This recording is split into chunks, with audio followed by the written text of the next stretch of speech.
भारी वाटते मला त्यांचे. आक्रमक बोलतात, लढतात आणि भ्रष्टाचार झाला तर तुमच्या बरोबर ते प्रामाणिकपणे तिथे राहतात.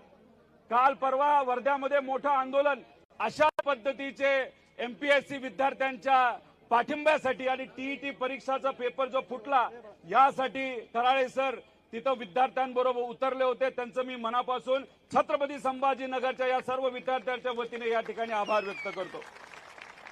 त्याच्याच बरोबर आशिष मगर सर असतील, रविकांतजी तुपकर असतील, माजी आमदार सुनीलजी भुसारा असतील, बाबासाहेबजी शिंदे सर असतील, त्रिशूलजी पाटील असतील, शिवराजभाऊ मोरे असतील, त्याच्याबरोबर इतरही सर्व जे आपल्या या समितीचे पदाधिकारी प्रमोद पाटील, संग्रामभाऊ सूर्यवंशी, किरणजी निंबोरे, सर्वच मान्यवर मला या ठिकाणी बोलवलं त्यासाठी मी मनापासून आपल्या सगळ्यांचेच आभार व्यक्त करतो. आणि तुम्ही बोलवलं नसतं तरी मी इथं आलो असतो.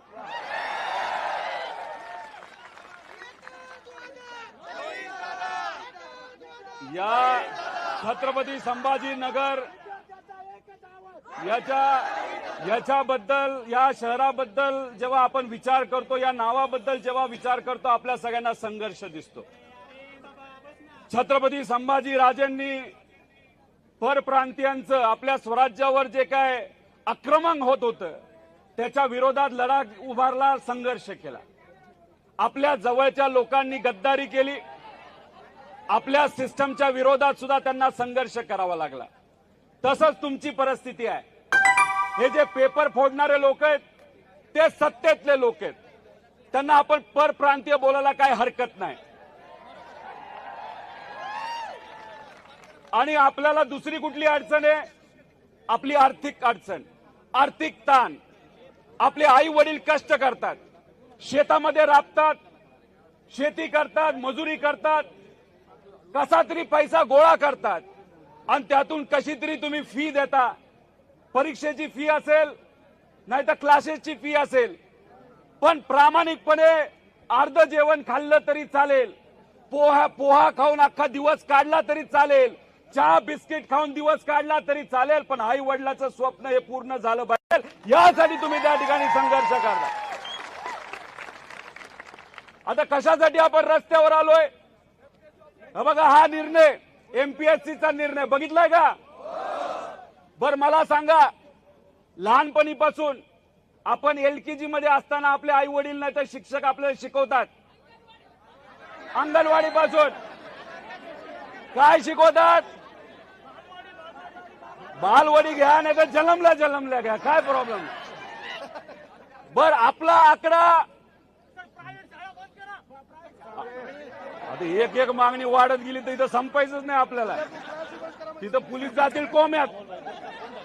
मला सांगा, आपले जे कुठले आकडे आहेत तो आकडा कुठल्या नंबर पासून सुरू होतो? 1 नंबर. आणि एमपीएससीचा निर्णय जर बघितला 2 नंबर पासून सुरू झाले. म्हणजे निर्णय देत असताना सुद्धा त्याच्यामध्ये 2 नंबरी केली असं मला वाटतं.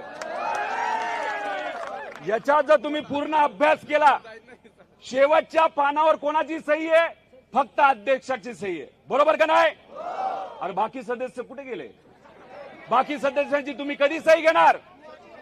त्याच्यात अजून जर खोलात तुम्ही गेला, जर सगळं वाचलं, त्याच्यात सांगितलं आहे मध्य प्रदेशमध्ये, उत्तर प्रदेशमध्ये, बिहारमध्ये, तमिळनाडूमध्ये, केरळमध्ये अशाच पद्धतीने ऑनलाईन परीक्षा घेतली असं सांगितलंय. हे साप चुकीचे, हे साप खोटं आहे. मी तुम्हाला सर्वांना सांगतो, या सर्व राज्यांमध्ये येणाऱ्या महिन्यांमध्ये ज्या परीक्षा घेतल्या जाणार आहेत त्या सगळ्या ऑफलाईन पद्धतीच्या आहेत. त्यामुळे मग आमच्या विद्यार्थ्यांना आणि सर्व लोकांना तुम्ही का फसवतायत असा आमचा प्रश्न आहे.